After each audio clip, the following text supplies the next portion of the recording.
through this.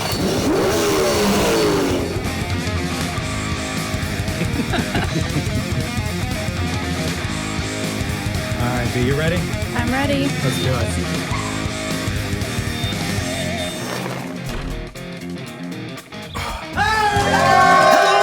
Talk Heathen!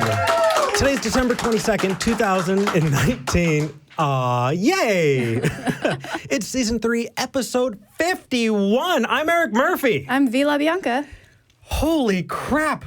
We're almost done with the year. Almost done. And we're approaching quickly my favorite holiday of the year. Yeah. I wonder which one. Yeah. It's a mystery. We'll never know. Yeah. Oh, my goodness. You ready for Christmas? I am ready. I'm going to drink eggnog and do absolutely nothing. Oh, that sounds amazing. Yeah. Yeah, it's going to be great. I might spike my eggnog. I can't yet. I will spike it for the both of us. All right. But you have to video chat me afterwards. Oh, no. Oh, my goodness. Okay, so before we dive into chats or calls, I do want to get a couple of things out of the way. As of now, we may not be having a Talk Heathen next week. Okay. That said, I just wanted to tell everybody, hey, happy holidays. I absolutely love this time of year, and I've gotten into arguments with other atheists. You know, people who say, "Oh, well, we should get rid of Christmas because it's this oppressive tool of religion." And it's like, you know what? Any excuse you get to celebrate the people that you love, to sit down, and tell somebody, "Hey, I care about you. You're important to me." That's worth it. There's a lot of language that we use that's steeped in religion. And we have to realize that that's our cultural heritage. Right. And it's okay to embrace that cultural heritage. You don't have to take the magic with it. And there are a few verses. What's that verse? Jeremiah 10, 1 through 5. The specific one that says that you shouldn't be cutting down a tree and bringing it in and decorating it in the Bible. Whoops. So if people really want to say this is a Christian holiday, okay, they can have the nativity scene. They can have baby Jesus in the manger. And we get to have everything else. Yeah, that sound you hear, that's it's about a couple million Christians throwing the Christmas trees out the window. Right. So as always, before we get into calls, I do want to say that it's patrons that keep the show going. If you'd like to become a patron, if you're in the giving spirit, you could go to patreon.com/talkheathen to me. Your donations go toward not only keeping the lights on and keeping the show going, but it enables us to do good work in our community and others, help other organizations, and start new programs. I mean, we have a platform. We need to be using it to the best of our ability. Yeah. And it's because of your support that we're able to do it. So thank you. 2/3 of the way through the show, I thank our top 5 patrons live. I refresh it. So if you want your name read out live, you can go to patreon.com/talkheathen to me, and I will be listing out those top 5 patrons. Blech. Sure that eggnog hasn't already been spiked just a little bit? I'm waiting for the caffeine to kick in. Okay. I really got to drink it sooner. That said, I think it's time to get into calls. Yeah, let's do it. All right. Let's start by talking to Adam in Ohio. Adam, you're talking to Eric and V. How are you doing? Hi, I'm doing fine. Good. What'd you want to talk about? What I wanted to talk about is, so we have the origins of gods and the supernaturals in both human testimony and ancient texts. Yep. I'm arguing that because that's all we have, rather than any testimony from these supernatural what's-its, therefore we can dismiss any claims offhand of these things. Cool. If, okay. If that claim is being made and it's not substantiated, then we agree. Yep. Now, how we get there is... I mean, we've Adam, did you have a question? I'm sorry. This is. I'm trying to do the talk show format where we have a back and forth. It's okay. Yeah. So, how? What I have in the notes is it says, "Is it possible to disprove the existence of God and the supernatural?" Yes. Cool. Do you think likewise? Well, I think you can try, and there are certain versions of God that you can probably disprove fairly adequately. To say you can disprove the supernatural as a whole concept, though, that's taken on a burden of proof that I wouldn't take on personally, just because we don't know yet. We don't know. That's the whole point. So certain versions of God, for sure. The supernatural as a whole, probably not. And especially, Can we agree that the supernatural seems to have at least three recurrent attributes, that they all seem to have at least the abilities of the average adult human. They have Adam? desires, they have wants and needs, they have Adam? likes and dislikes. Adam, are you a believer? Yes. No. Okay. I'm saying in the tales of these things, Well, some of whether it them, be but ghost, whether. Oh, sorry. yeah, some of them do, according to the stories, but that doesn't describe everything. For example, place memory is something that is a supernatural, quote unquote, phenomenon that doesn't have any kind of active participant or agent that has desires or a will of its own. So, yeah, some of them do, allegedly, but Yeah, ultimately, if we're defining for them right. what they believe and then dismissing it based on the definition we created for them, we're setting up a straw man. It's better to talk to them and then find out what they believe, even if it doesn't make sense. Because if you want to communicate effectively, listening and meeting them where they're at is going to yield a lot better results. All right. So not everything has those human-like abilities in their claims. Agreed. So long as there are people to think them, there will be different definitions. What one person can think of as supernatural, another person can, come up with a different explanation, different definition, a different way that they think that it works. And because of that, you can't dismiss out of hand everything, because somebody can claim that, I turn on the heat for my shower and the hot water comes out. That has to be witchcraft. And okay, well, no, actually, there's a water heater there, and you can explain it. And so because of that, you have to investigate them one by one. I know it sucks, but it is what it is. If they say they've had experiences with these things, that places another witness. Would you agree to this event, the supernatural thing itself, or the alien, or whatever they're trying to claim, and that thing could contradict their experience, and yet it's not present? It has a silence. Instead, that's deafening. Well, instead, try this. If they say, this thing happened and I can't explain it, okay, I'm willing to accept that this person thinks this thing happened. What we're not willing to accept is what they think the explanation for is necessarily.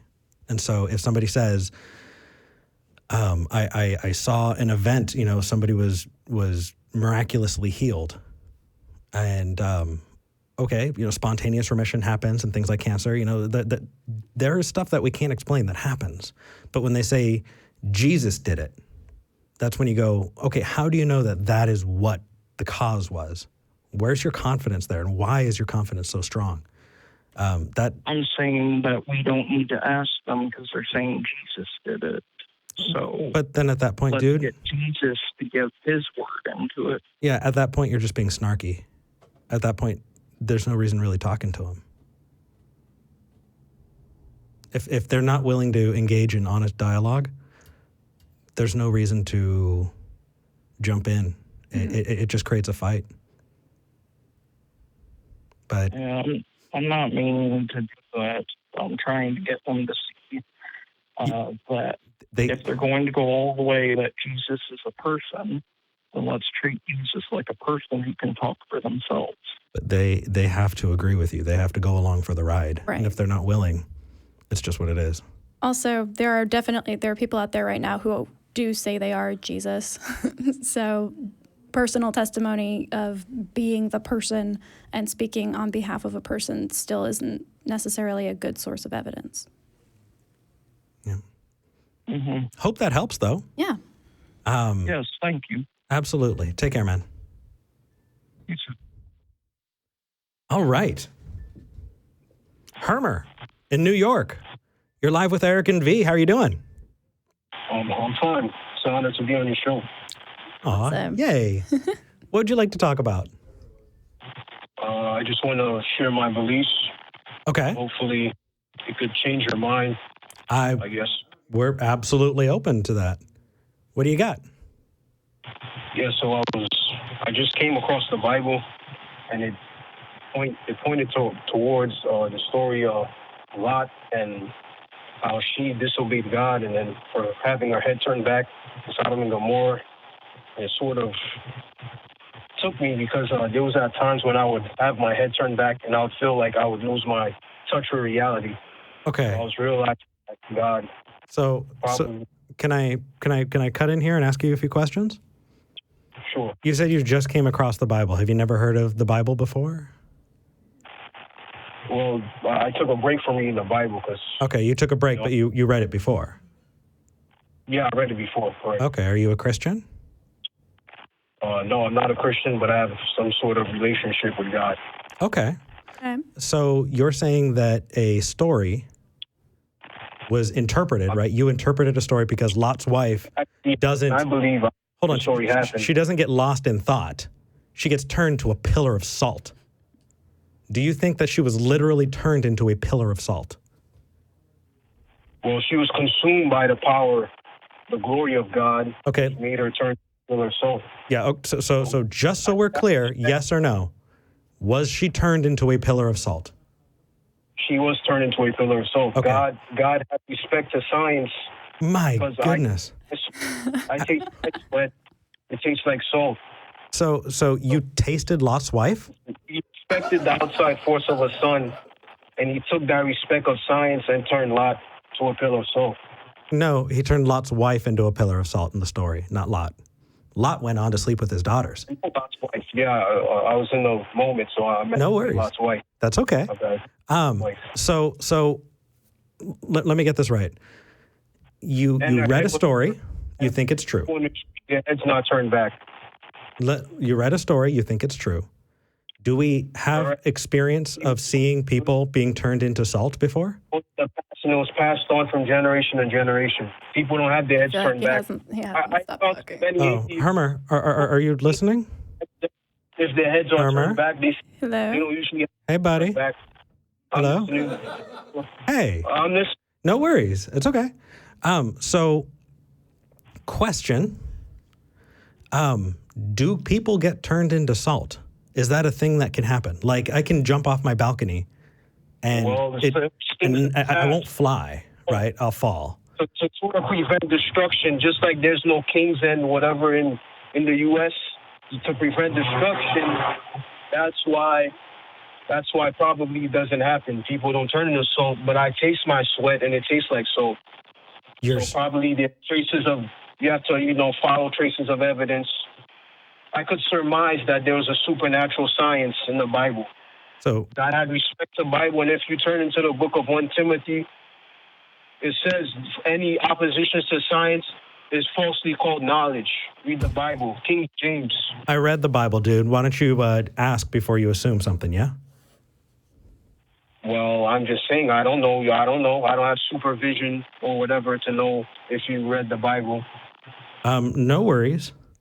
I think the better way to go about it is to ask. That's all. Sure. Just say, hey, have you read the Bible before? Actually, I'm Hermer.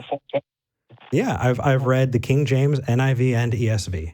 I read as a believer, and I've read it as an atheist.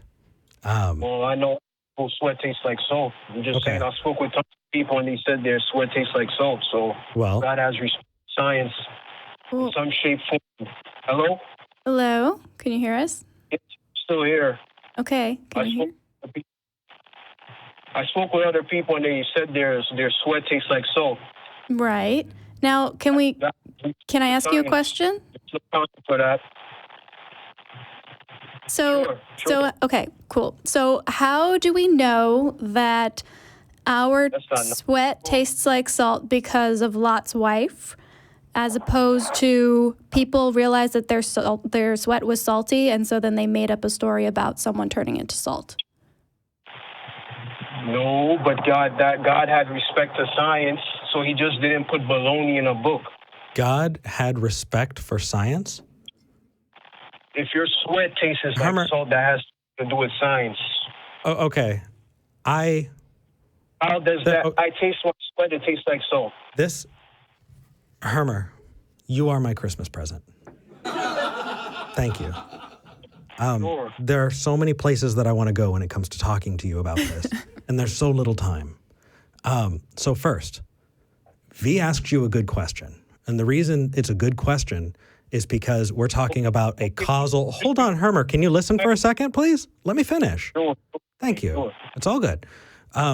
The reason that it was a good question is because what we're looking for is causal relationships, right? There is God. Let's say I walk out of my door, and somewhere on the other end of town, a dog gets hit by a car. Did that dog get hit by the car because I walked out of my door? Can you repeat that? I didn't even hear what you said. Sure. Let's say I walk out my door in the morning, leaving my house, and somewhere on the other end of town, a dog gets hit by a car. Did that dog getting hit by the car have anything to do with me exiting my home? Okay, but what does that have to do with what I just said? I'm tying it back, but I need you to come on this journey with me.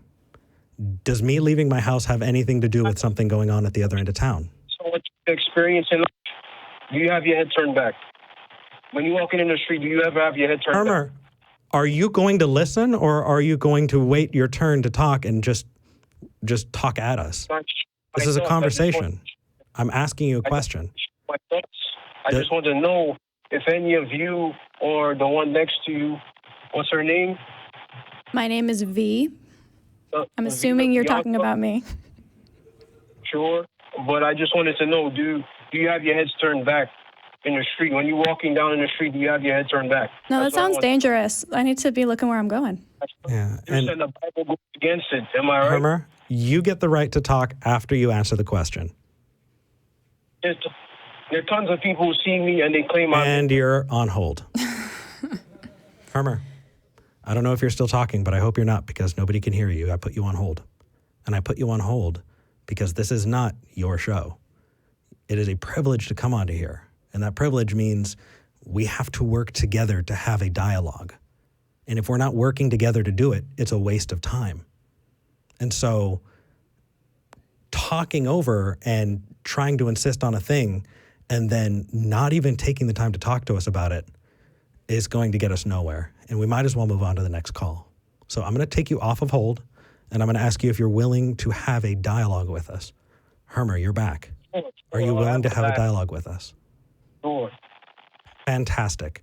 What does me walking out of my door have to do with something going on at the other end of town? Experience reality at its full moment. That's what I believe. I didn't ask you that, did I? I'll ask it again. You gave a question, you asked my thoughts, right? So I asked you a yes or no question.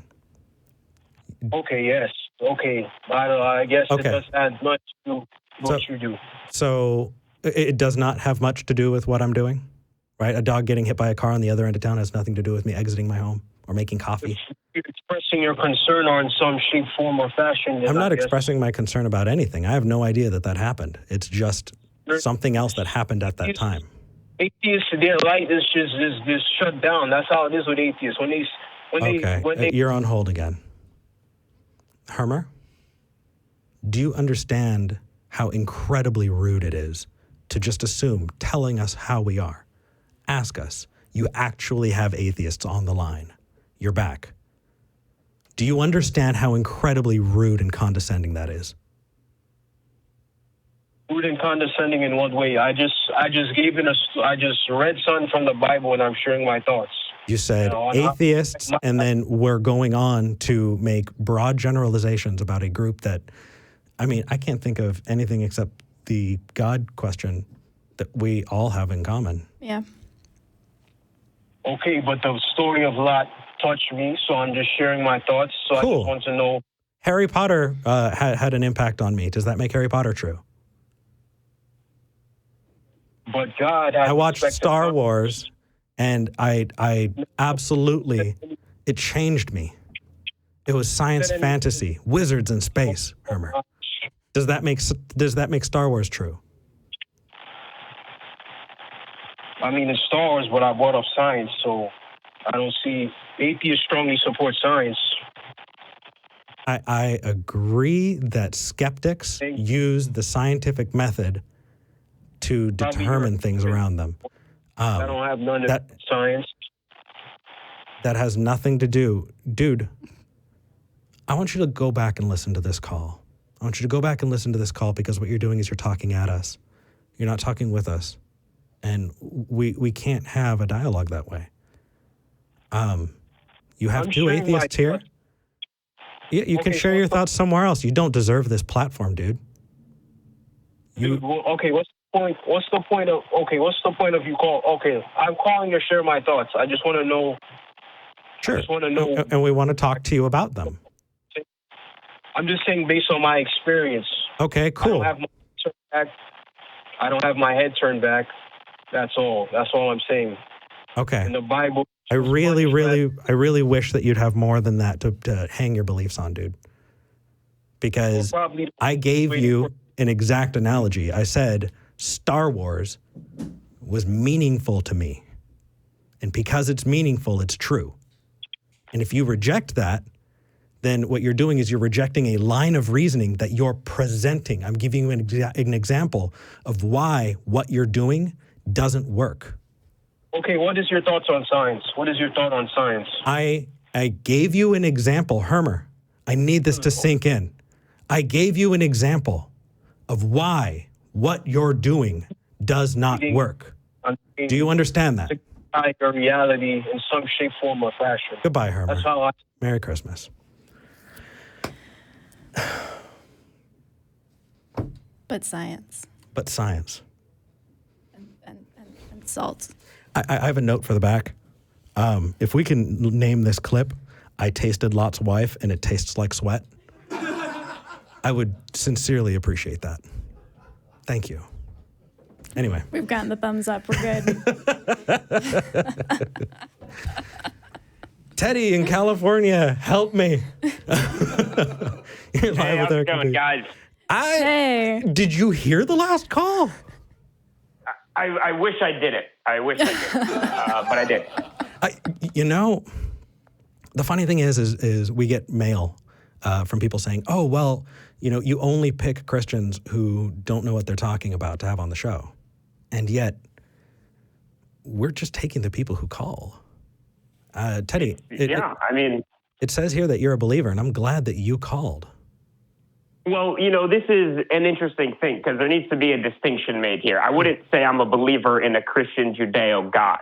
Okay. I actually think that conception of God is absurd in the sense that it's contradictory, and I'll explain why. I want to offer a new view. New in the sense of this discussion, it's not a view that I invented. It's very old, actually. It comes from Avicenna, philosopher, back in the BC era. But essentially, it goes something like this. Is this the prime mover argument? Okay, man. I don't even need to explain it. Exactly. I want to know your thoughts on that. Okay. I'm actually I want you to defer back and explain it just a little bit. That way the people who are watching can follow along. Would you do that? So it pretty much goes something like this, where there are things that exist in the temporal order, and these things are not necessary beings in the sense that they didn't have to exist. You know, my parents didn't have to conceive me. It could have gone another way. And so if we group all of these possible things in themselves, all the way back, you know, before humans were created, you know, going to the Big Bang, we group that into a set, which is in itself controversial, whether or not you can group infinity into a set. But let's say you can. Then there has to be something that could not help but exist. Omnipotent, omnipowerful, but, you know, everything in the universe combined into one, yet it has no real attributes. And like you're saying, it's an unmoved mover. It pretty much was the initial cause. It sparked everything and kind of disappeared from our everyday lives. Okay. So there's no point in grounding morality in some type of Judeo-God, unless, of course, you define the good as, you know, a teleological sense, which is not going to help us prevent something like murder. Yeah, it just gets circular. I would like to point out that, like, omnipotent is an attribute, right? So why would this thing that does not have attributes also be omnipotent and omnipresent? It has to have essentially everything. It can't have any physical attributes. It's timeless. It doesn't have, like, you know, brown hair or anything like that. Omnipotent is more of the sense of where it's the cause of everything, or at least the initial cause. Sure. Which set everything else into motion. So, where do you find the circular aspect, though? When you're talking about morality, but I think this prime mover piece, is way more interesting. Yeah. You know, the argument against omnipotence, and then we're going to get to the core of this, but just really quickly to nip that in the bud. Did you ever hear the whole, can God make a boulder so large he cannot move it? No, I haven't. I haven't heard that. No, I prefer the, can God create a burrito so spicy he cannot eat it? Well, no, because then the level of spice would have to precede him. Well, and then there has to be something before that God. Go. Well, if he can't, then that means he's not all powerful, right? Well, then that just means that there's something that precedes that, which created that level of spice. And it couldn't be the prime mover? There can only be one. So let's say, you know, there's several major figures here. One of them can't eat the spice. If there is a God that cannot eat this spice, then that level of spice could not have been created by this God. And it's kind of weird that you're even saying that a God could eat something, because I thought we said that there were no attributes here. Well, I would be remiss if I didn't say he who controls the spice controls the universe. But that said, Teddy, the time to believe in something is when there's evidence that points towards it. So when you're bringing up this argument for a prime mover, there are so many classic ways that it breaks down. Did you hear the story of turtles the whole way down? Yeah, infinite turtles. Right. Yep. Oh yeah, turtle with a jetpack. Well, and the reason that is because somebody had said, I don't know if this story was made up. Where does that come from? By the way? Where does this story come from? So the way it was explained to me is there was a Q&A and somebody said that they believe that the Earth lies on the back of a giant turtle. And then, okay, well, what's under the turtle? What's the turtle standing on? Well, another turtle. Okay, what are they standing on? Well, it's turtles the whole way down. That's why you have to group the infinite turtles into a set, which gets controversial. I know. So here's the thing. You get this is called an infinite regress, right? Who created the creator? And then who created that? It doesn't lend itself to anything usable. All it does is, the only way that you can ground that is if you give it special permission. If you say, everything was created except this one thing, it has a special rule. And the special rule is it doesn't have to follow the rules, man. But that's not how any of this works, Teddy. It's just not. What's this? What are you saying when you say that's not how this works? Our practical lives, our present lives, or the universe? Our understanding of the universe, the way that we determine things about the universe. If you wanted to determine anything going on in your life, if you wanted to learn about the world around you, you do so by observation and by studying and by using methodology that leads us to definitive results. You're an empiricist. I'm an idealist. Well, I think I'm pretty. Anyway. Anyway. I mean, I think my question, apart from that, is, all right, so if we were to grant you that maybe there was this initial cause thing that didn't have attributes and isn't connected to any of the religions that currently exist and aren't going to impact our day-to-day lives, why do we care? Why believe in that thing at all? Because it frees us from the fetters that popular religion has chained us in. So does believing there's no, but I want to there's a God at all. On you though. I understand this is a controversial argument. I think it's a really cool argument. That's why I wanted to bring it up. But I want to flip this back on you. How else would you explain the existence of potential things in themselves, or the existence of temporal things? You know. Are you aware of the argument? Are you fine with the infinite regress? Are you aware of the argument from incredulity? Not by name, but perhaps by some other. What is it? So it's I can't explain it, and you can't explain it. Therefore, what I'm saying is true. Okay, that makes me. I'm not too confident in exactly in that. We feel good about saying I don't know to things that we don't know. We don't try to give it an answer because it makes us uncomfortable. In fact, that uncomfortability, I think, has a large amount to do with why we explore this. Right. It's an amazing thing. There's so little we know about the world around us. And the more we get to learn, the more we grow as a species and the better we can make the world for the next generations. I mean, that feeling of uncomfortability needs to be what pushes us forwards. But when we say, I don't know, therefore I need to go with the answer that, is being presented, that doesn't give you permission to let that answer go without questioning, because you might be blinding yourself to what it actually is, what the real answer could be. You're asking a question. Well, what's your explanation? We might not know the answer, so I'd rather at least try to strive for the best understanding. And in doing so, it seems to me like given the I don't want to just throw terms out there, but given the principle of sufficient reason, which I'm using to guide this argument, there needs to be an initial cause for something.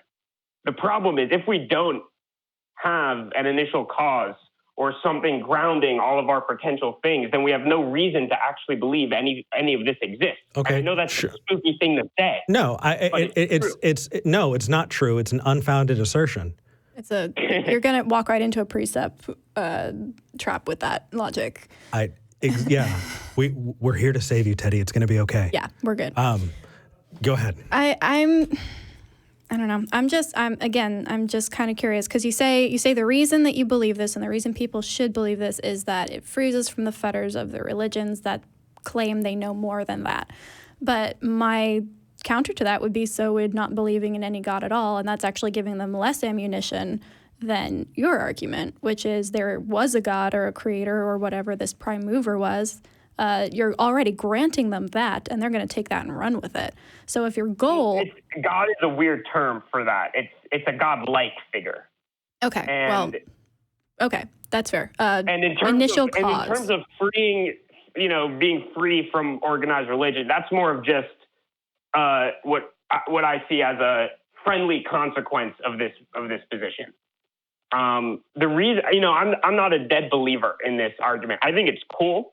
And I think that it's much different than these sort of theist type discussions that most people have, where it's either a Judeo-Christian God or some type of organized God, or there's no God at all. And all I'm trying to show is that it's not as black and white. And, you can be spiritual and not believe in that type of being. Absolutely. I agree. You can be quote unquote spiritual and not believe in any being at all. You can also be super Sure. into woo, right? You know, crystals and chakras and auras and. I mean, aren't we all into crystals? I mean, obviously. So I think also though, like the argument about needing an initial cause because by the principle of sufficient reason, we need a cause in order to exist and all of this, that is suggesting that time works the way we think it works and works consistently in other it actually dimensions. doesn't. It actually doesn't, because there's a lot of room in this argument to put in something like Kantian spatiotemporal intuitions, okay. where So- time is very human-centric. Okay, hold on. I'm not convinced time actually exists yet. Okay. Wow. So wait, you're not convinced time exists, but you're convinced this I'm prime not mover convinced exists? time exists outside of human perception. Why do you think that time doesn't exist, but this prime mover does? I mean, if that was true, Because this then prime my mover doesn't food have wouldn't to go exist. bad in the fridge. Sure. I'd sure. close the door, walk away, and it'd be just as good when I opened it the next time. Not necessarily. Now we're getting into causes. So, sorry, go ahead. I'm it's fascinating to me that you're interacting with the concept of time every day, whether or not it exists as a Platonic ideal, which I agree it doesn't. It is a thing that works in the world, and we interact with it, and we all it's here. We study it, we measure it, right? So For sure. We study and we measure it, and we know for a fact, we use GPS, we know for a fact that time is never constant, that time changes based on our perception. It's relative. And there's something weird about that, right? Well, There's something weird about that. And so I'm trying to figure out how that could be the case, where gravity warps time. why do you? Oh, okay. Yes, it's weird. Space-time is really trippy, but I don't understand where that leads you to an initial cause. Why does the existence of some prime mover mean that gravity fluctuates? So if there is no initial cause, then how do you explain anything? You're doing it again. You don't know, therefore what I'm saying is true. That's not what I'm saying. I'm just asking you to explain to me if there's no initial cause Don't know. of anything. Don't know. Okay, No. that's fine. And then if you lack that grounding, then how can you? Are you okay with that? Here's the part that I want to get into. Here's the part that I want to get into. Go for it. So, Teddy, can you demonstrate to me that we need to have something grounded in an abstract outside of time and space in order to understand it? Right? I don't even need to understand how my car works. I can get it. Sure. I can get in it and drive it here and not understand That's because how the someone else engine works. understands how it works, and that's because someone else understands how to build it. So I Okay. don't really like that metaphor. But Okay. There are things that we study in nature that have properties. I understand what you're asking. Okay. So we talked about turtles all the way down, right? Mm-hmm. Do you agree that there was a cause for, let's say, your existence? Yes. When. Okay, and there was a cause for your parents' existence, and it goes down and down and down for infinite turtles. These No. are all things that didn't. No. No. At some point, Why? you get to abiogenesis. What does that mean? Abiogenesis is the beginning of life. Okay, but I'm talking about. There was no life before life. life began, right? There was a time when there was no life, and then there was a time where there was life. Okay, but I'm not just talking about. I'm talking about everything in the universe. I was Yeah. just starting with your life as a starting point. But Sure, I got it. And you're getting back to the argument from incredulity, I think, or are you taking me somewhere else? Because I'm asking you. You're saying it needs to be grounded in this, or what? Or we can't what? I'm saying What's if this the way grounding you're that talking we about? learn about the world is by reason, and reason demands a cause for something. No, it then- doesn't. You don't think so? No, it's a method. It's a method of understanding the world. Yeah, Absolutely. it's the yes. And so when you talk about your sandwich going bad in the fridge, Mm-hmm. What is the reason for that? Why did it go bad in the fridge? Well, Was there mold? Well, we would need to investigate it, right? But there's a cause, right? It just didn't randomly happen. So there's a reason for it going bad. Sure. Would you immediately say that gnomes went in and put a curse on it for it to rot? No, that's ridiculous. No. I agree, Teddy. I agree, which is why we need to withhold our judgment until we've investigated it. So tell me how you investigated outside of the universe that we're in. And then please be the person who tells me why I need to ground my beliefs in a supernatural thing outside of the universe. Please, because I still don't understand that. I'm not telling you that you have to do that. I'm saying if you believe that reason requires an explanation for things. I just told you. Yeah, I told you that's not the case. So either you can. I think you're wrong about that. Okay, well, you can continue to build a straw man if you'd like. I don't need to be on this call while you do it because you'll just be talking to the straw man, or you can talk to me. Well, what do you want to know? I want to know about this grounding. Right, and I'm trying to explain that by showing that I'm using reason here to structure my argument. Okay. The conception of reason being that reason demands an explanation for something. Okay? When the sandwich goes bad, there's a reason the sandwich went bad. A sufficient reason would be something which, it's not gnomes coming in. Well, we're talking about... Wouldn't gnomes be equally sufficient, Teddy? Why? If you presuppose them, then they're clearly the best answer. I'm not presupposing them. I'm going down the argument here. How am I presupposing gnomes? Well, you're not, but say a hypothetical... Just because I say there's a cause, that means that anything could cause it? Well, no, but you're not giving us ways to determine whether or not that cause is viable or valid. So what would stop us from proposing a different cause and then also not? You don't have to get into the specifics. It's just the idea that there are causes.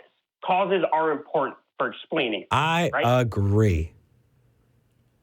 Okay. Now. Yay! We're on the same page. Okay, Teddy. We're on the same page. We agree that causes are important. Just really quickly, I want to throw this out there. Give me just a second, Teddy. We got 2 open lines. So if you are a believer, now's the time to call in. 512-686-0279. Go ahead, Teddy. Thank you for being patient there. For sure. So causes, we like causes. They help us understand things. Causes don't help us understand things any more than effects do inherently. It's the process of observing cause them. And effect are I'm talking causality is something that we accept is present in the universe, and there is a reason why A goes to B or why the sandwich goes back. We agree, right? Right. It's not just random gnomes type deal. I don't want you to throw out gnomes until you can. Never mind.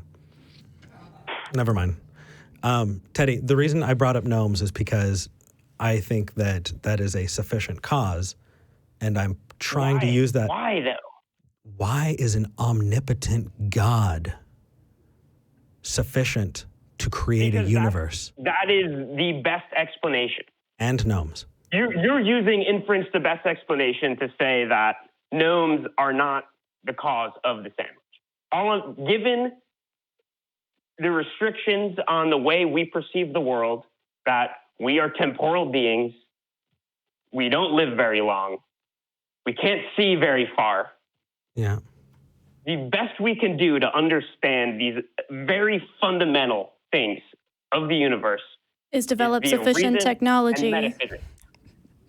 Well, sure, but people have been talking about this stuff for thousands of years, even before technology existed. I agree, but they also talked about where thunder came from. And when they didn't have any explanation for where thunder and lightning came from, they made up a god, which was the best explanation because they didn't know. And then we found out where thunder and lightning came from. So how is that any different than saying we don't know where the universe came from? So God. Well, at least we were wondering about where God came from, and we thought it was thunder. Why? Because we didn't have a tight enough conception of science at that point. Right. But just the act of using reason to say, you know what, there must be a cause for thunder. We are primitive beings. For all we know, our thoughts could be God's talking, but we know there's a cause. And that's important because ultimately, when that technology came around, we used the same method of thinking to explain thunder, except now we have better technology to come up with a more precise. Well, not more precise, just completely different explanation. But okay, so yeah, we use the process of reason to get us from God to science in thunder-related questions. The idea of God being a placeholder for things we can't understand. That's what you're propositioning, though. I like this argument. That's what you're saying. Yes. Okay, so you're saying that this initial cause is a placeholder until we figure out what it actually happened. Sure, absolutely. Okay. And my whole point was just so that reason gets us there. And Okay, so it sounds like you defined God in this whatever the beginning of the universe was. Does this thing exist? You talked about set theory. Yes. It necessarily exists. It couldn't help but exist. The only thing. Okay. Why do you give something special permission like that? Because the argument requires me to do that. Okay, I think you should find a better argument. The right answer is... I'd love one. Exactly. Here it is. Ready? I don't know. Okay, but that's a cop-out, though. No, it's not. It is the most intellectually honest thing you can do, Teddy, because in this society, when you say, I don't know, people sneer at it. People, it's... Listen. Did you know in the corporate world saying, I don't know will get you fired, but saying, I have a surefire plan, I'm going to tank this whole fucking company because I have no idea what I'm doing. That's the person who's going to get out with the golden parachute. Dude, saying I don't know is sneered at, and the thing is we need to embrace I don't know, because at least then we can learn. You know what?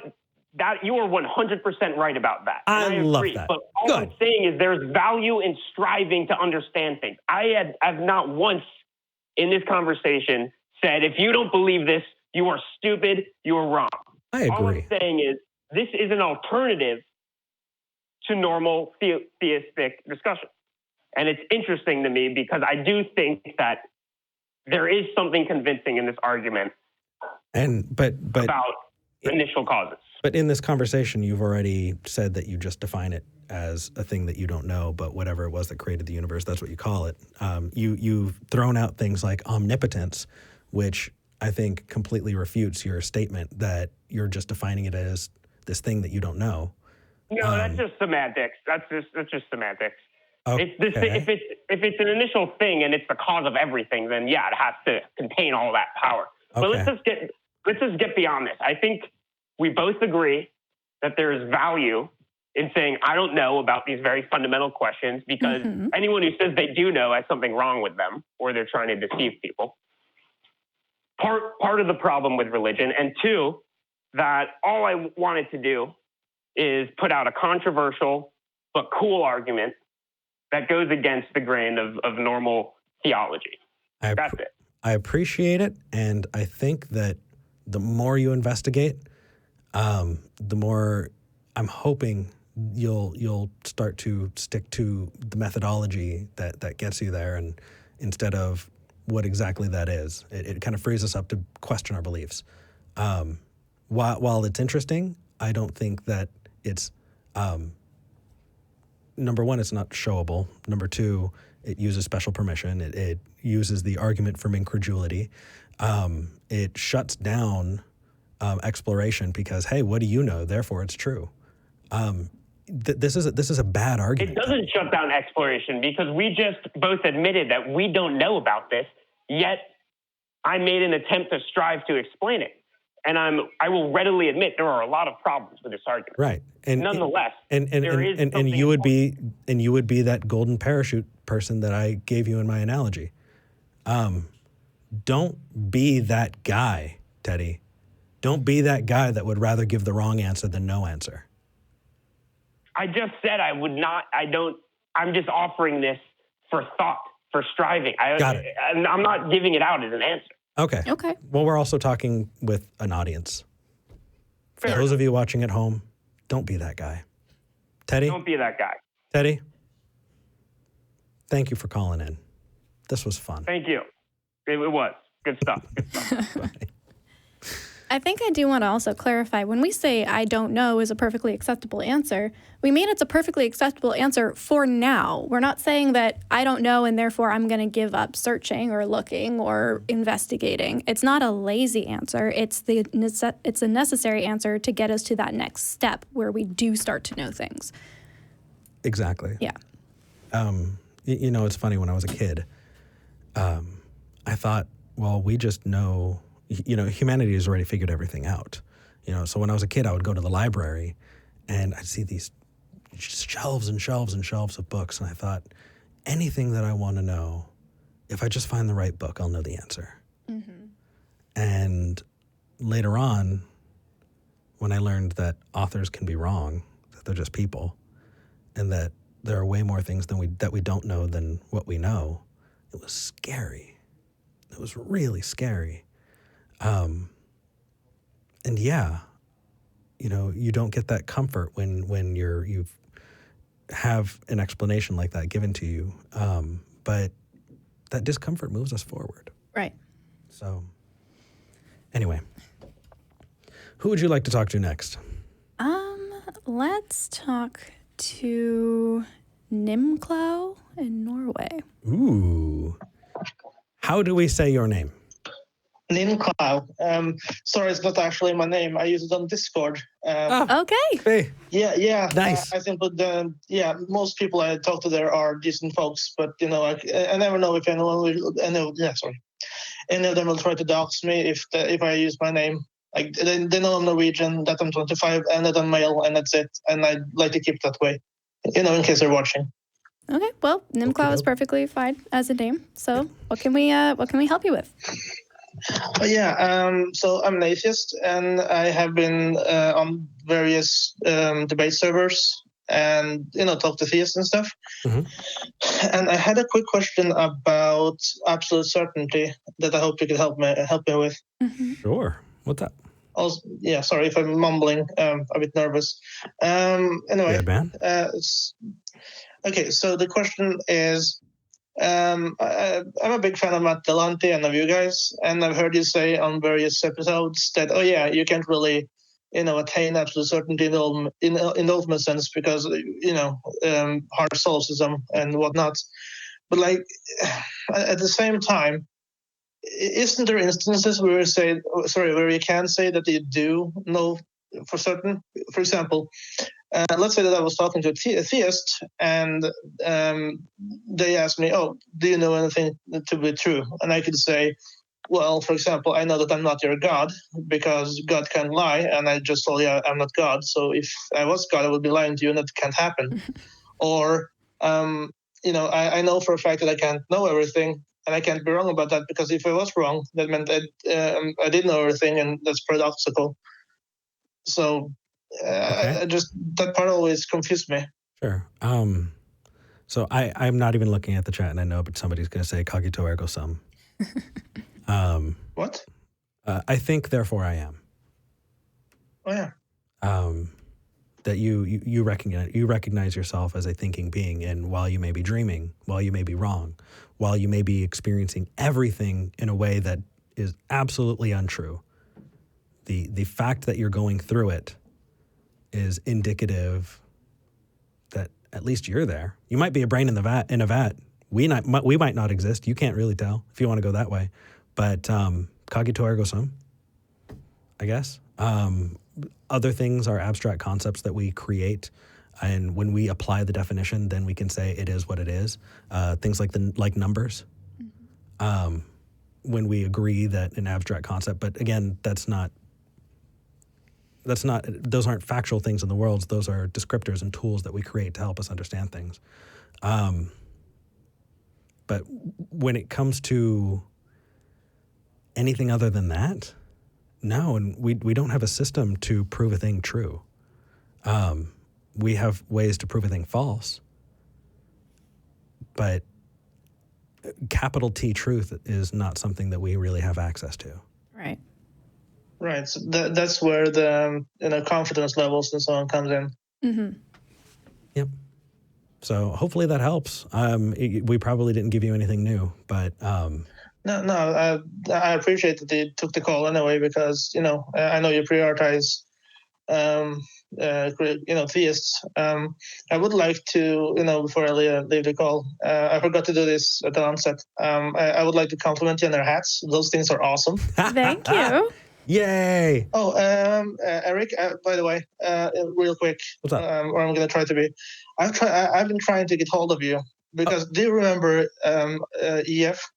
Or Yeah. Yeah. So I have been talking to him. I'm so sorry. Quite a while. Yeah. So basically, He won't call anymore. No, that's strange. Oh my God, that's so weird. I know. It's whenever I'm hosting. It just. Yeah. So sad. Okay. A quick question came to mind, like a quick yes or no. What's up? Yeah. Okay. So I'm sorry. I'm trying not to waste your time. Oh, good. Basically, I've been talking to Duncan or Darth or whatever you want to call him. Sure. And for example, he will say that. Let's go with EF. Let's go with EF or Darth or whatever they want to call themselves. The way I understand that this person's name got out is somebody doxed them, and I don't want to be a part of doxing a human, even if I think that they're reprehensible. So okay. Yeah. EF. Yeah. So EF. Basically, when he talks about the whole assertion God thing, and he says that you can be agnostic about God on Mars, but you can't be agnostic about God because it's the ultimate reality or something by definition. And I'm like, well, he hasn't been demonstrated to be, so you can be agnostic. And he goes, no, there's a category error. And I have never come across anyone else using the term category error before. Is it a thing? Because the way he uses it just sounds like it's synonymous with special pleading. Okay. Give me his example again. Yeah, sorry. Basically, he will say that you can't be agnostic about God because he, by definition, is the ultimate reality. And then I will say, well, I'm not convinced that that's the case, so I can be agnostic. And he said no, because that's a category error, because God, by definition, is the ultimate reality. And I'm like, yeah, but that's how you define it, within that bubble, that belief system that we call Christianity. Like outside of it, it's just a concept. There aren't many people who just in describing them makes hit their head on the table. So Nimclow. Sorry, did I say something wrong? No. No. Oh no. It's just, dude, you can lead a horse to water, man, but you can't make him drink. You can take this person all the way through, but when they decide not to engage anymore, or they say, no, I'm right, you're wrong, and that's it, la la la, dude, game over, man. Like, that's it. Oh yeah, that's the end. This guy doesn't tell me. This guy doesn't say la la la la la. This guy says, okay, then you're an idiot. Say hello to you. It's a psychiatrist from me. Mm-hmm.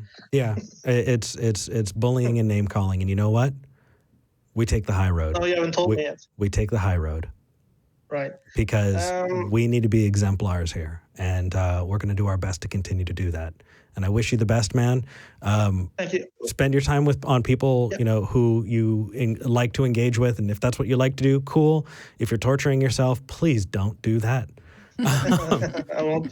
One last quick thing though. What's up? If you go on YouTube and you search Darth Dawkins Christmas collection, someone took a bunch of clips of Darth Dawkins, shit talking people and being rude to people, and they sent it through this program. So it sounds like it's doing Christmas carols, and it's hilarious. So I would not want to point people in that direction. Okay. Just on principle. No, it's okay. There are a lot of things that I laugh at that I wouldn't want to have on the show. If somebody fell down the stairs, I would laugh. Doesn't mean that I want to put people falling downstairs on the show. It's a thing. Anyway, take care, man. Thank you for calling in. Yeah, right. That was just kind of short-sighted. I agree. It's all good, man. Take care. Okay, goodbye. I kind of want him to call back in. EF, that is. Yeah. You know who else I miss? Who's that? Hamish. Yeah. Yeah. Good times. It was. More wholesome times. But then again, the way I remember it has to be exactly the way it was, right? Oh, yes. Yeah. Anyway. Holy shit. Rob Hello, in how are you? Toronto. Doing all right. How about you? I'm well. Hmm? Yeah, I just had a question about the burden of proof. It's something that I've heard come up a few times on different shows. You're not my Rob in Toronto. You're a different Rob in Toronto. I have a Rob in Toronto. Not sure what happened there. I don't know. All I know is that you're not him. Give me a second. I need to kind of recalibrate. Hi, Rob. What would you like to talk about? How are you? I just had a question about the burden of proof. Cool. Okay. I thought that the burden of proof wasn't something that you chose, that it was like kind of implied whether or not you had the burden of proof upon you. And I've heard it say a couple of times on different shows that, and even Vi said earlier when you guys were talking to that salt guy, that she wouldn't take on that burden of proof. When I was under the impression that burden of proof wasn't, a choice. Well, yes and no. Depending on you can't make a positive claim about something and then say you don't have the burden of proof. If you are making a positive claim about a thing, you automatically have the burden of proof, and you can't ditch that. So in that instance, it isn't a choice.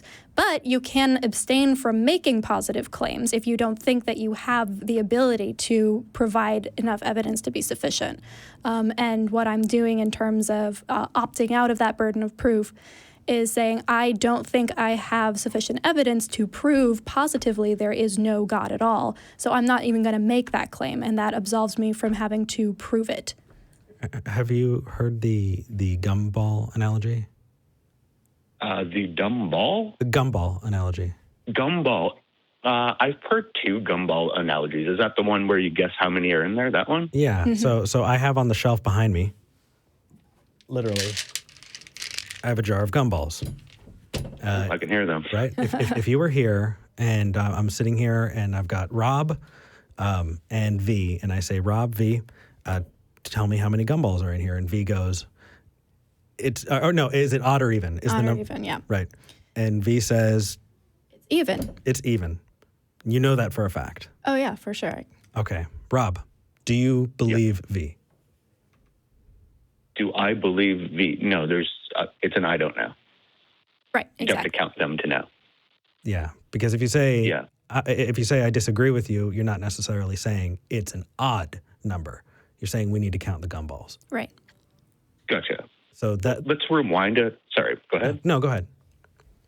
Well, I'll rewind a bit and say, I've heard other hosts say that they're reasonably sure that some gods don't exist, but they're not sure whether or not other gods do.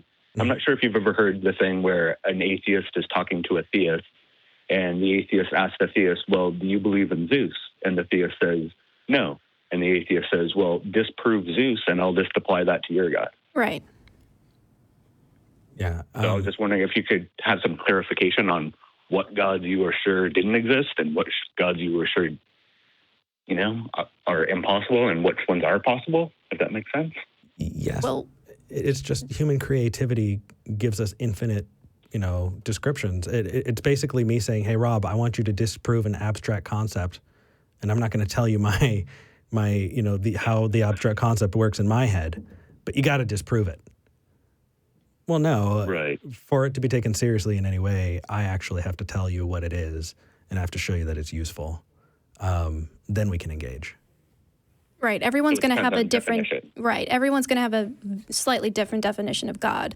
And so I don't know everyone's definition of God, therefore I can't make claims about everyone's definition. So I'm going to take it on a case-by-case basis.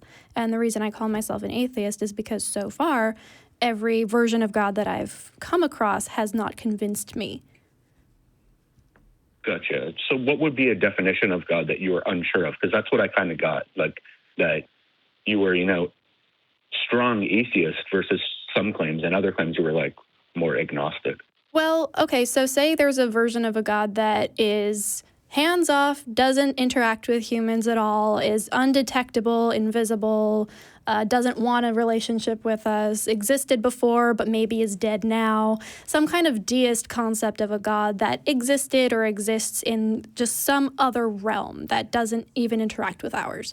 There's no way to positively prove that version of a God doesn't exist because we have no way to test for that God. So in that case, my agnostic side comes in. It's like, well, yeah, sure, I can't prove that definitely, so I'm not going to make a definite claim. Because saying I know that God doesn't exist implies that I have reason to believe that and can provide evidence that it doesn't exist. And right, kind of like Sagan's dragon there, kind of thing. Yeah.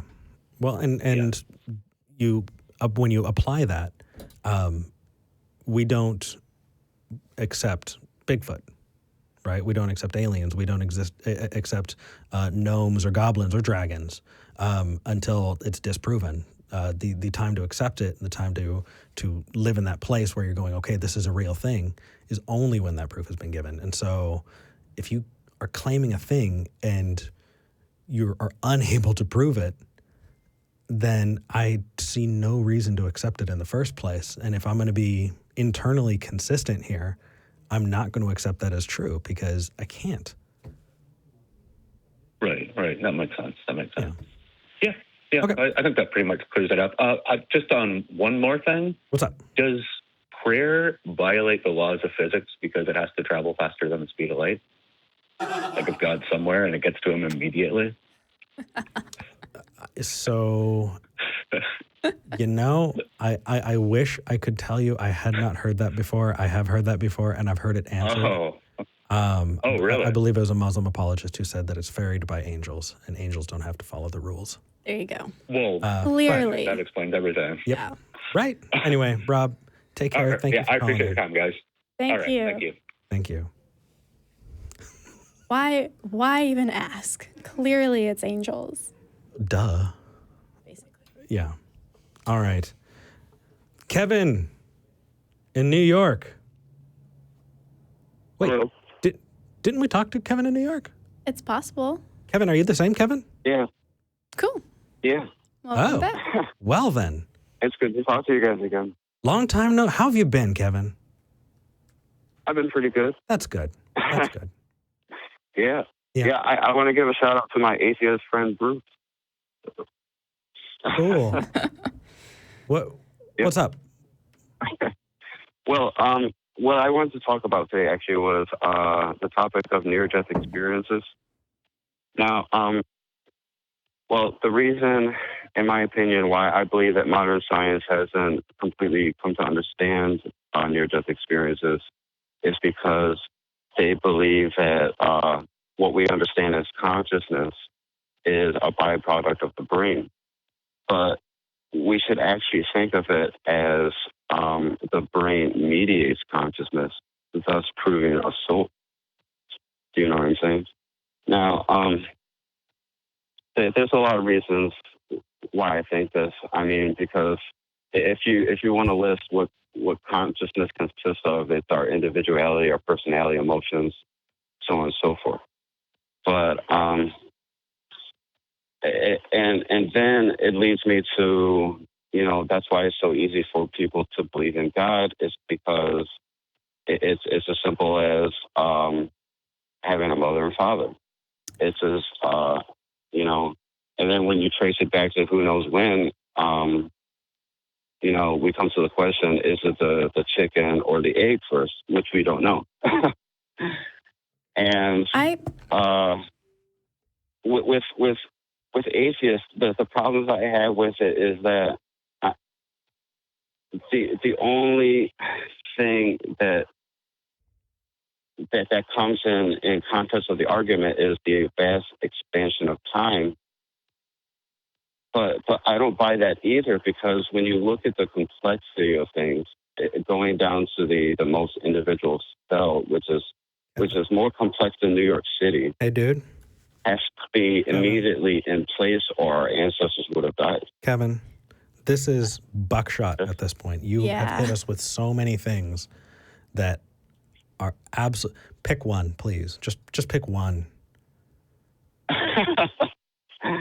All right, do we want to talk about near-death experiences, the existence of consciousness apart from the brain? Do we want to talk about complexity, the teleological argument? Where are we going with this?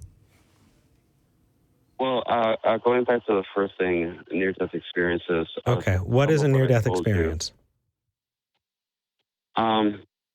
Well, it's complicated because, well, that you're the one saying that they're real, so itself, because it's random in itself, because obviously, not everybody makes it to what we consider death and then can come back to a consciousness state where they're talking to me and you. Okay, so near-death experiences are limited to people who have not died. Yeah, you can say that. Okay. Does anything happen when they almost die?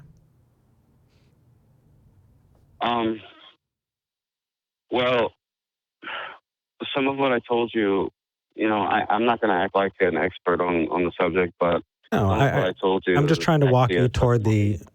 I'm just trying to walk you towards souls, is what I'm doing. So. I'm sorry. Can you say that again? Sure. I'm trying to walk you towards souls, and the existence of the soul. Is that implicit in what you're saying, that a soul goes somewhere?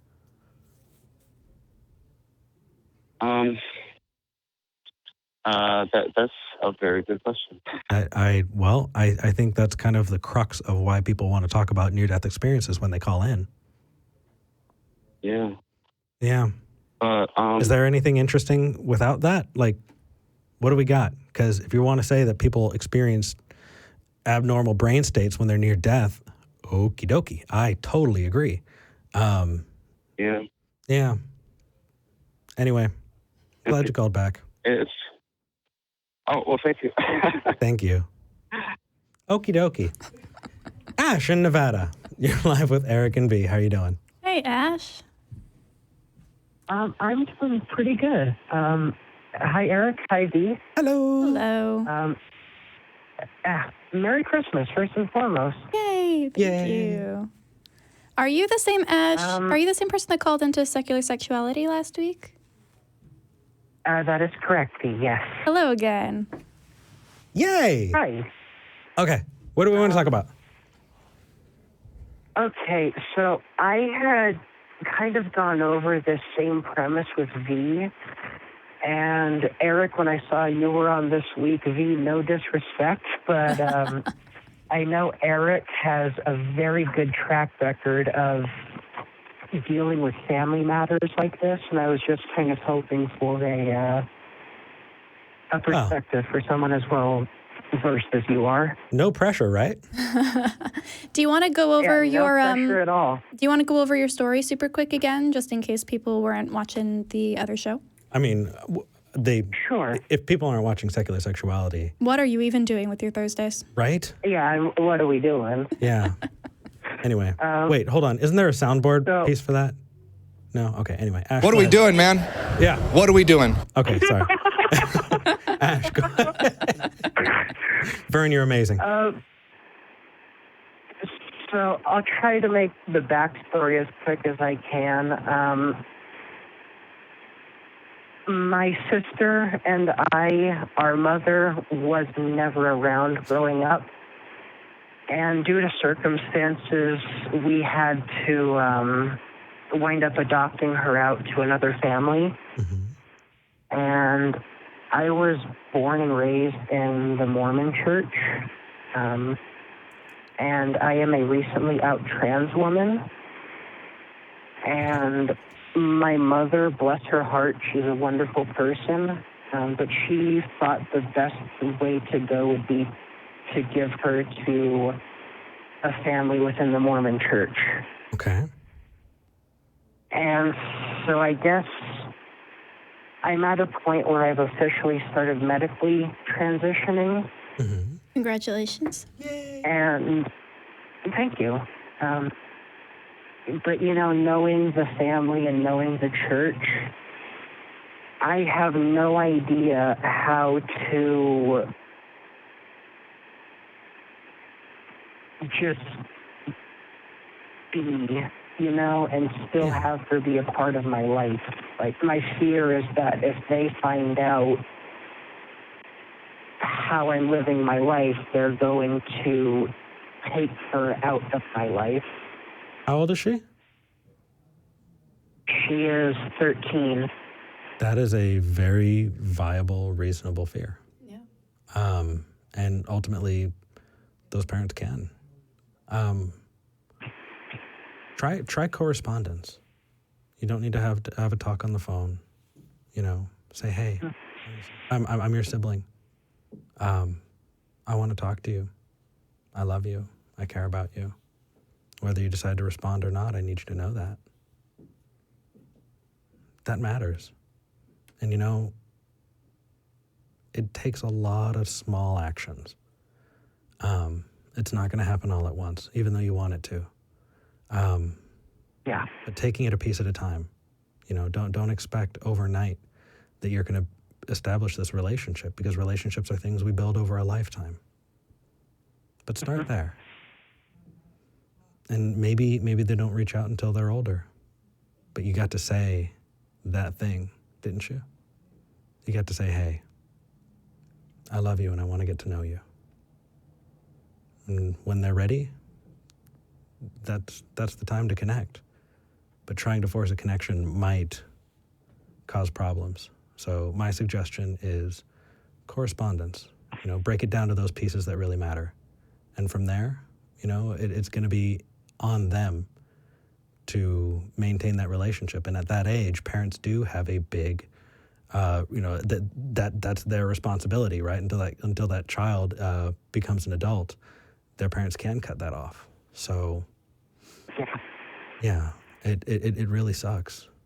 Ash, I'm so sorry to hear that. Well, if I may, yeah, we had her for a good 7 years of her life.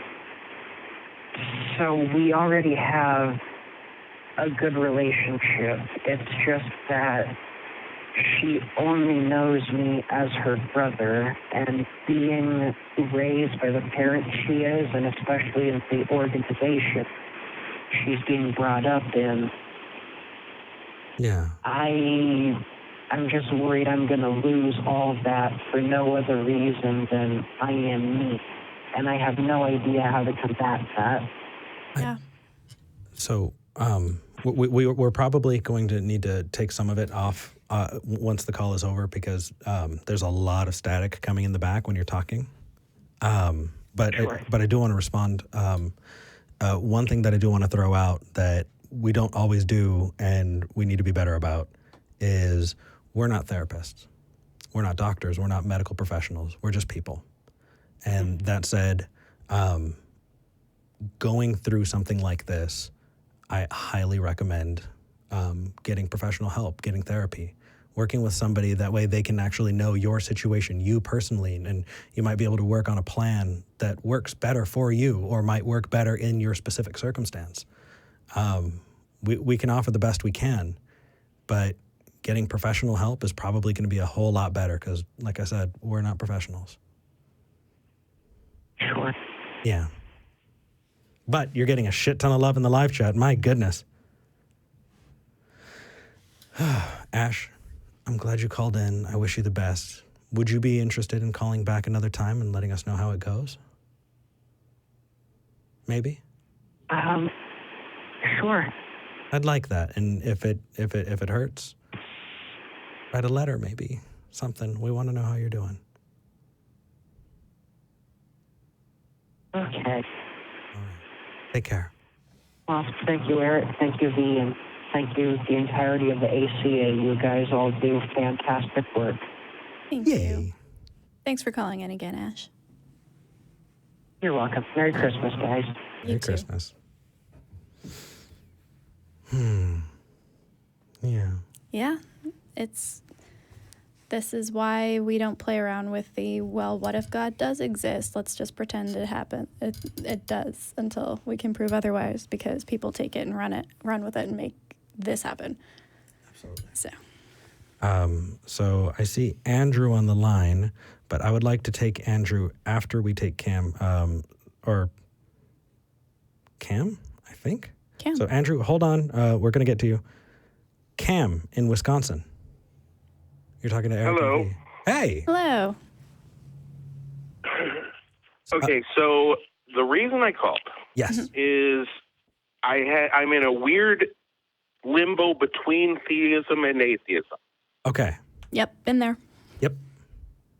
So, kind of a backstory. I was raised strictly Irish Catholic, and I don't know if you could argue the indoctrination just really took hold or something. Sure. But I know all the atheist points. I basically agree with all of them. All the theist arguments just don't hold water. Mm-hmm. But I've got this weird feeling just in my gut that, just there's this part of me that just can't let go of belief. And I'm just kind of curious, as like a atheist, how do you let go of that? Well, you give yourself time first. You're going to find, if you continue searching and you continue researching, bits and pieces fall away at a time. It's not a once and done kind of situation. It sounds like you're in the middle of this process, and no one's expecting you to drop everything and suddenly become somebody completely different. This is going to be a very long and intensive process.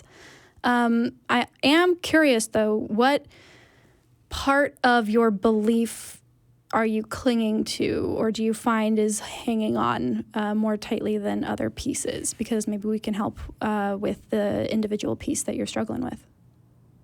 Well, it's kind of two things, really. One is simply summed up with basically like a hyper version of Pascal's wager.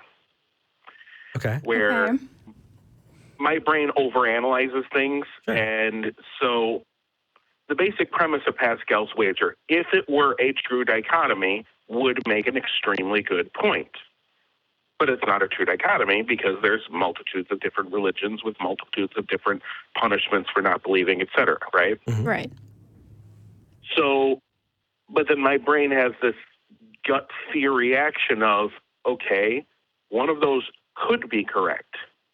And then what's going to go on, you know what I mean? Yeah.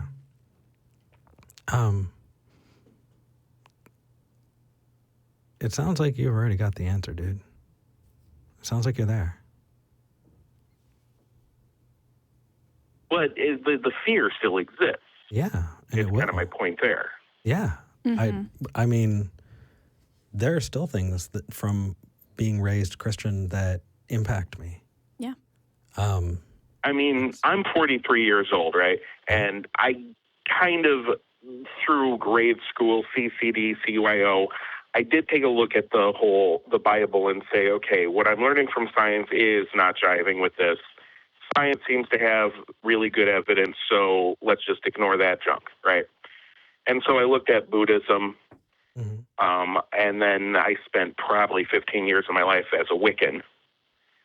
Okay. And it's just been about a year ago that I came across your show, The Atheist Experience. Nice. A lot of other YouTube videos, did research into like Richard Dawkins and Christopher Hitchens' writings, and it all makes a lot of sense, but I just can't let go of that gut feeling, That's very interesting to me for a couple of reasons. The first is that was almost exactly my path out of religion as well, was Christian, wait, maybe Buddhism, wait, maybe Wicca, wait, maybe I'm just an atheist.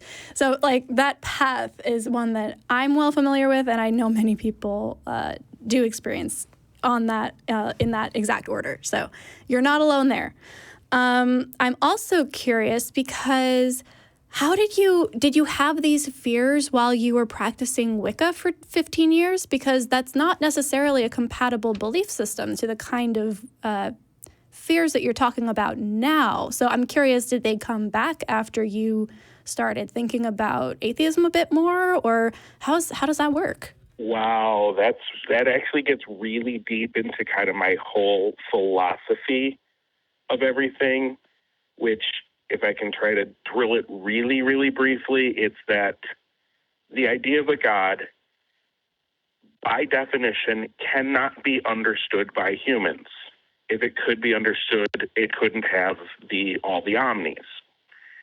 Therefore, any one individual religion cannot possibly have a cornerstone on the truth.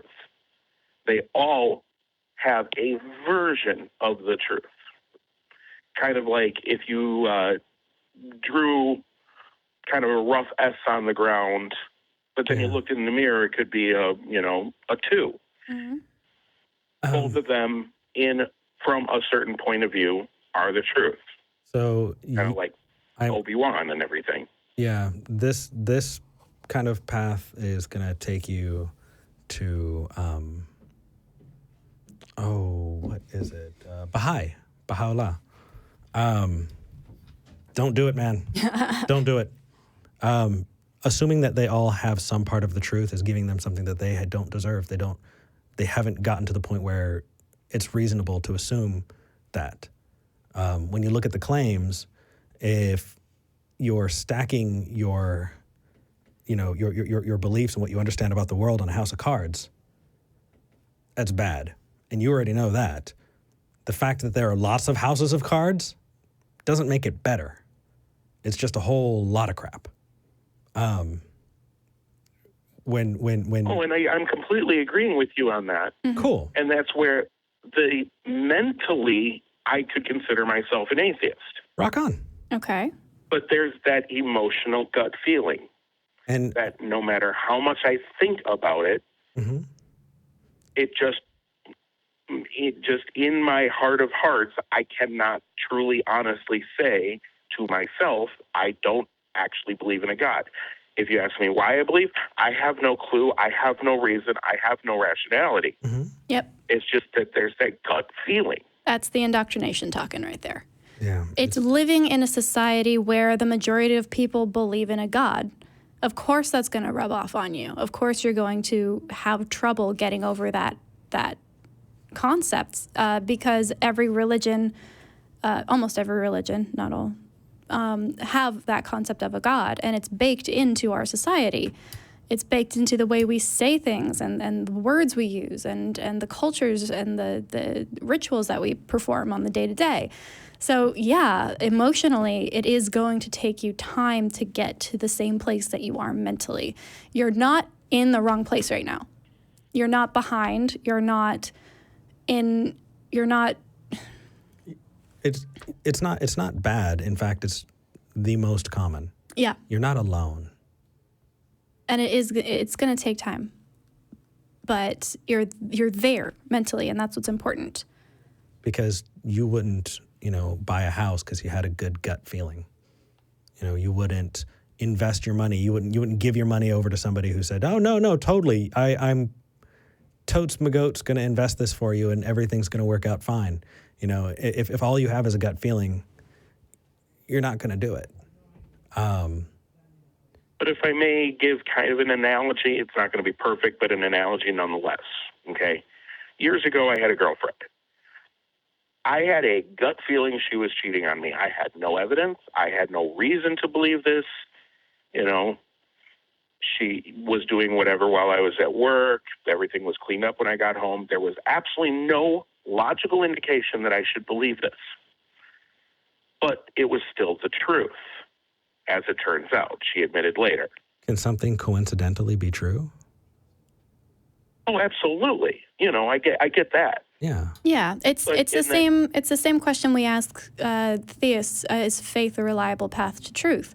Can you have faith in something that is true? Yes. But is faith the thing that makes it true? Can you prove it because of faith? No. The same with gut feeling. You can have a gut feeling about something and that thing is true, But you're not using the gut feeling to determine whether or not that thing is true, because it can just as likely be untrue. If you need examples for that, check out Fire Festival. Fire Festival. I've not heard of this. Oh my goodness. You need to look it up. There are multiple documentaries. It was bad. It was real bad. Anyway, we're going to get on to the next caller, but hopefully that helps. All right. Actually, it has been very helpful. Thank you. That's Sweet. awesome. Call back. Definitely. Thank you. Bye. Bye. Fire Festival. Yep. Okay. Andrew in Ohio, thank you for waiting for so long. You're live with Eric and V. No How are you problem. doing? How are you guys doing? Thanks for taking my call. My Doing good. goodness, that audio quality is great. It's lovely. I like this already. All right, fantastic. What's up? Yeah, I just wanted to talk about what Jesus said. Okay. And I always, because I'm a Christian, and I always think to myself, if God took human form, what would he say? And when I read especially the Gospels, I'm always thinking, this is some amazing stuff right here. And it pierces me right in my heart. And I guess my point would be just everything Jesus is saying is, I feel it is the truth. Well, you know what pierces me right in my heart is, so do all who live to see such times. It is not about, it's Gandalf. Gandalf and his quotes pierce me in my heart. And I feel like it is true that if there were real wizards, then Gandalf would be a real wizard because of the way his words impact me. I guess that Gandalf is what? What is that, Harry Potter or what? Oh my God. This call shall not pass. Hold on. I'm done. This shall not. I don't know if I can do this. Oh. No, sorry, Andrew. Lots and lots of inside jokes. It's getting real meta in here. That's Lord of the Rings, ain't it? Yes, it is. Yes, it is. You've absolved yourself. I think I saw the It's first. fantastic. I think I saw the first one. V gave you an example of why what you said, why it's not convincing for us. And I think that you've clearly shown that V's example of using exactly what you said wouldn't be convincing for you. Right? Because something touched my heart. This is the second call we've had like that today. Mm-hmm. Because something touched my heart does not mean that it is true. Because you can say that for other things that obviously are not true. And so if something can not reliably get you to truth and it's just a crapshoot, then is there any better reason for you to believe in God? Because that's not a really good one. Or at least it's not convincing to us. Is the goal to convince us that it's true? Well, I don't know what would convince you, because I don't think philosophy arguments are going to do it. And I don't think presupposition, I see that's really popular now. Oh, I know. Yep. We're all mourning that. You know, honestly, it's job security. I mean, is what it is. Fair. Yeah. See. But yeah, no, if you come into a discourse and you're already planning on not listening to the other person and just saying, I've got the answers, yeah, it's not going to take you anywhere. And I think you would probably agree with me that is not a good way to talk to somebody. It's just a good way to be condescending and logic. If you could logically prove a God and then be able to show that is based in the world that we live in, awesome. That'd be cool. I also think that if you were to build a godometer that can reliably detect gods and then detected that God and showed how that worked, that'd be cool. If you could maybe get Jesus to show up and talk to us, I mean, there are things that we could probably go down that route on. But just saying that you like what Jesus allegedly said isn't necessarily the argument that's going to convince us. And why is it convincing you? Because I don't think, since there's a lot of skeptics out there that don't believe Jesus existed, I'm always thinking, if these people are making up this story, then what are they going to say that God would say to us if he revealed himself to us? Well, does that make sense? It does. And I kind of want to give you an analogous idea here, just to try and help maybe paint that in a different light. I'm sure you know about Heaven's Gate. I've heard of that. Yeah, you had a cult that decided that they thought they had all the answers, to the degree that they committed suicide in mass. Is that the Jonestown one? No. Jim Jones? That's another one. That's another one.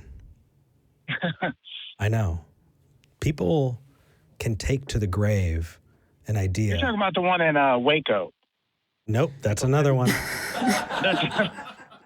Well, Jesus did. Andrew, you're doing my job for me.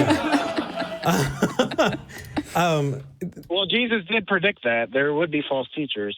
I mean, that's a really good way of saying I'm right, even if I'm not right. That's also exactly what a false teacher would say. Yeah. So what I'm saying here is people can take to the grave ideas that they think are true, and those ideas not be true. We have examples of that. And you actually listed more than I would have been able to off the top of my head right now. So even if we grant that those apostles believed what they saw, doesn't mean that they're necessarily true. Well, I was reading in a psychology book that it was like an encyclopedia of psychology because I'm trying to study up on other things. Sure, the DSM? That 0.2% of people suffer from delusions. So it's very high. If you're gonna admit, go ahead. Oh, no worries. It depends on how you define a delusion, because, dude, it happens way more often than you think. If you want to experience a delusion, don't eat for a couple days, or don't sleep for a while, because that you can get there too. If you want to do some drugs that can alter your brain chemistry, you can also experience things that are not true, that are just messing with your brain chemistry. So to write that off, I don't think you can, man. I think there's a whole lot more that goes into it. And I'm not saying that the apostles were these maniacal, evil conspirators. They could have believed if they existed at all. But right now we're stuck with the book. And the book says, hey, I'm totally true. And that's not a good reason to believe it. You should have a good reason. Do we all assert that our evidence is true? Because the Bible asserts its evidence. Yeah, the Book of Eric asserts that it's true. Well, you didn't write a Book of Eric, but maybe in the future. Oh, no worries. It's because I'm not done writing it yet. It is okay, my son. I will absolve you. I know it sounds really, snarky, but I can write a book, and it can say, hey, this book is totally true. That does not make it more likely true. It just means that book says that. We're talking about books here. We're not talking about one book.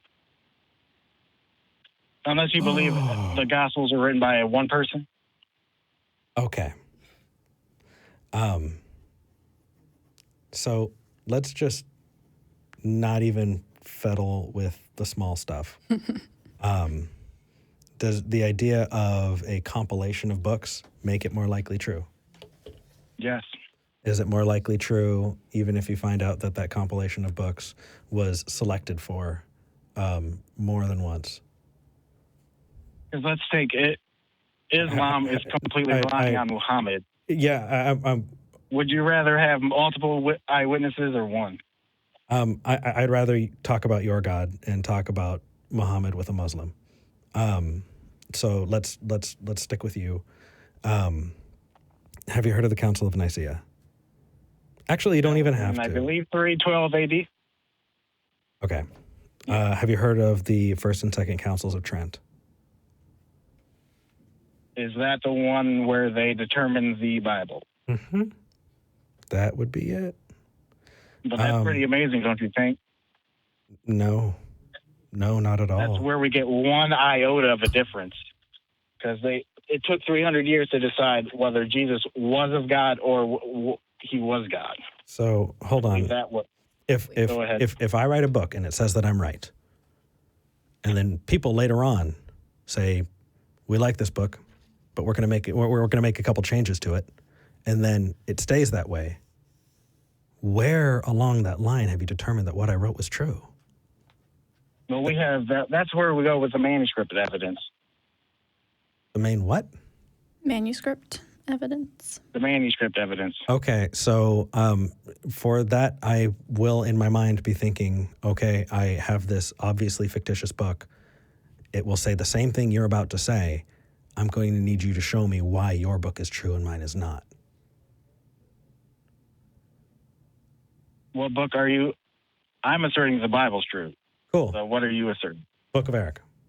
And I'm not. It's a very, very snarky response, but it points a really important picture here. It paints a really important picture here. And that is that just because you assert it doesn't mean it's true. Oh, right. I've got the book. Why don't I bring the Book of Eric out? Okay, so what about the Bible makes it true? Because it says it's true? Well, mine says it's true too. So now they're both on equal footing. Revelation to us because we are separated from him. So this is how he goes to reveal himself to us. I appreciate that you have figured out how I reveal myself to you. Also, I'm talking to you. Hi, Andrew. Hello. Okay, so actually, I think I win. Because here's some evidence that at least the book where I say I'm God, we have evidence of. You can come to Austin. I can meet you. We can have a beer. I'm saying hi. I think I win. Do I win? I'm pretty sure I win.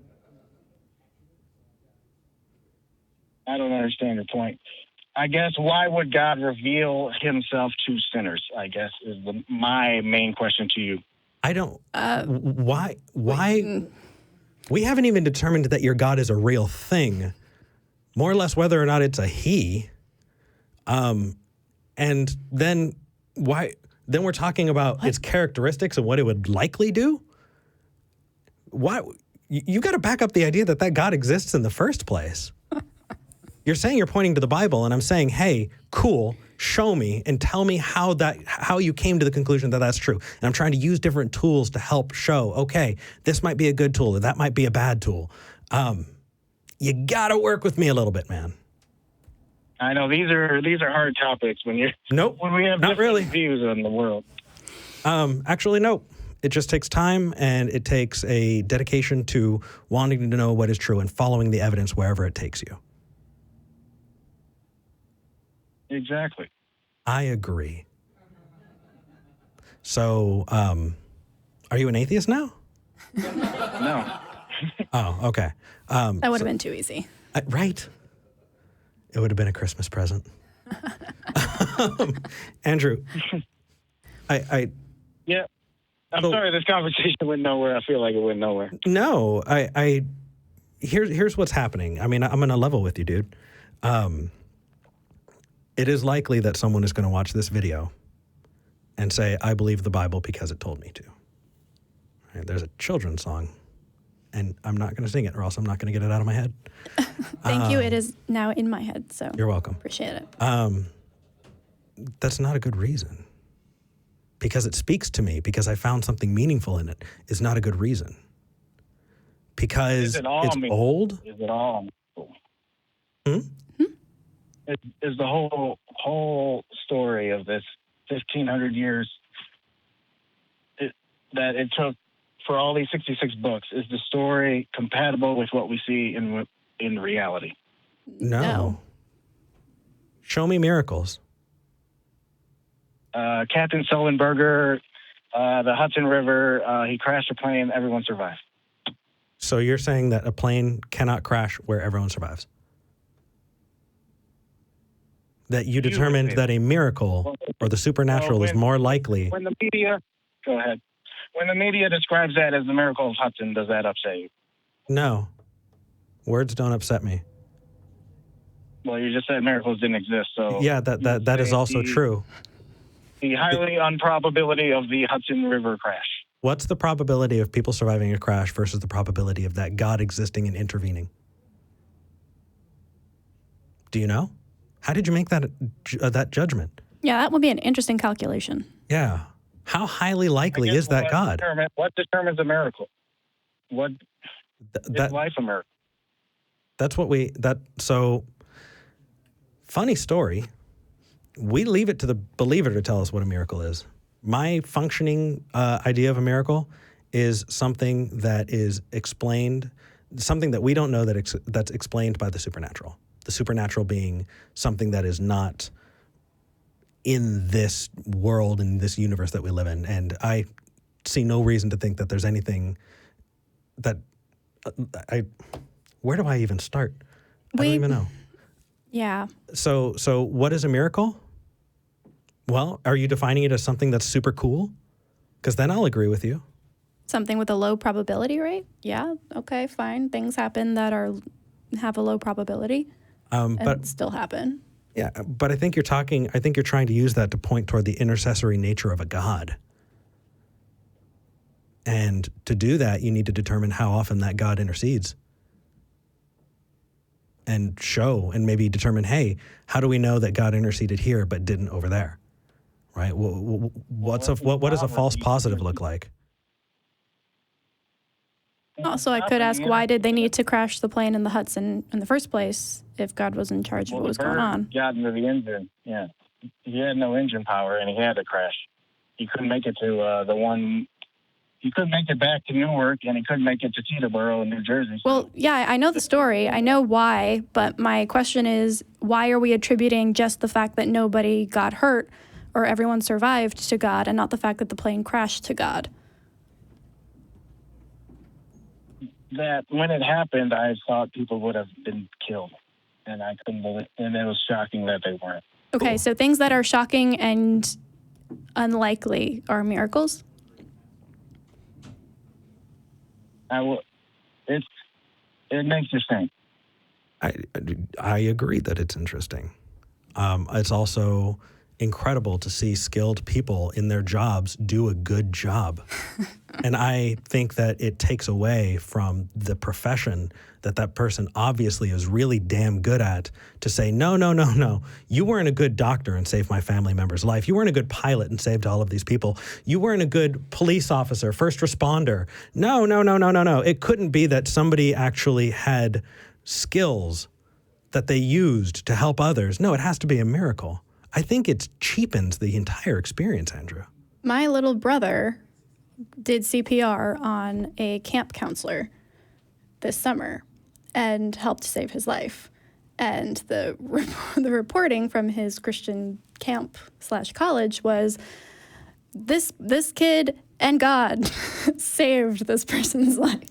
So no mention at all of the CPR. Well, no, it was CPR, but also God. For some reason, because CPR apparently by itself doesn't save people. Yeah, Andrew, do you see why this is so problematic? I understand. Yeah, it's cool. It's trying to prove. Yeah, I understand.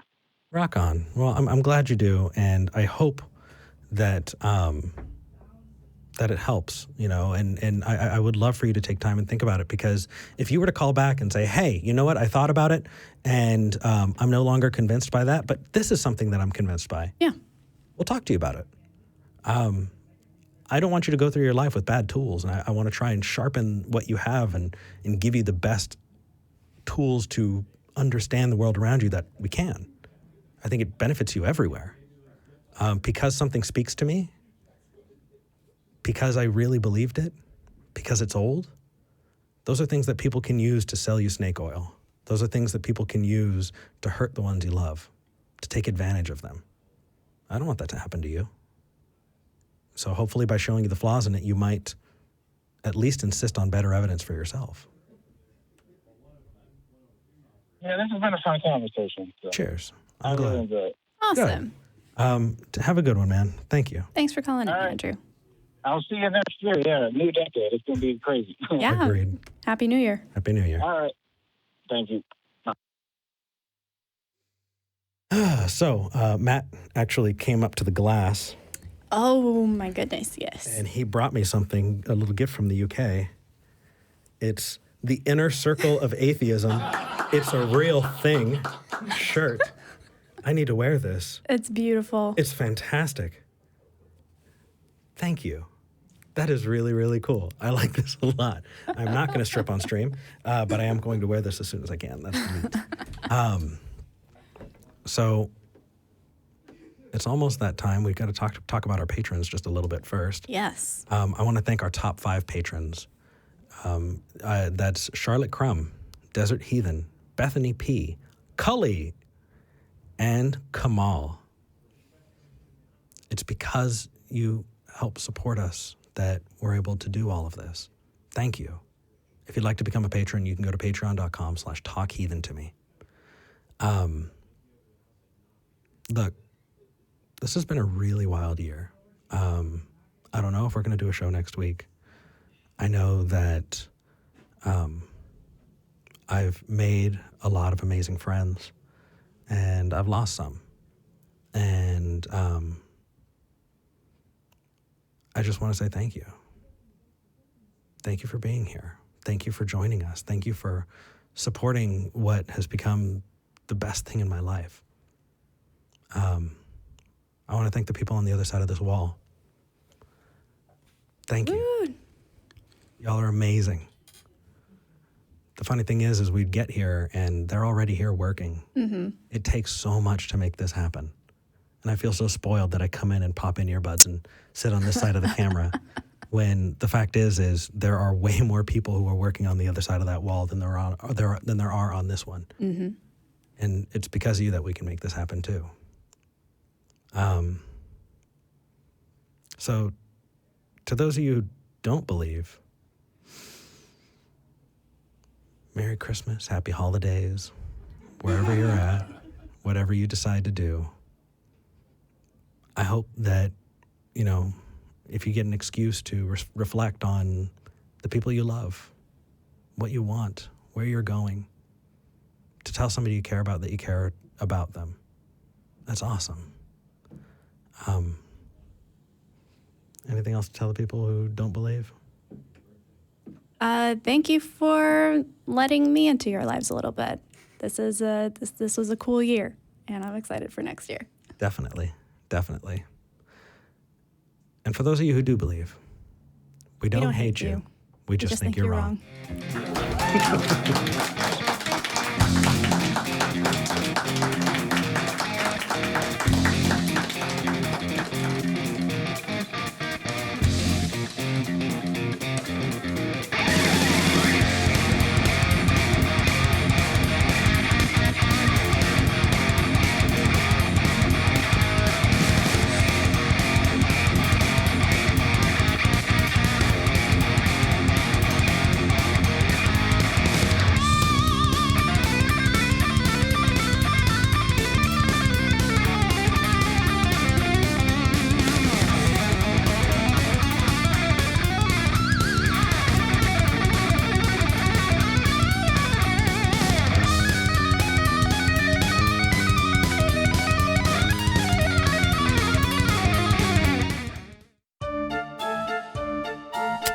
What are we doing, man?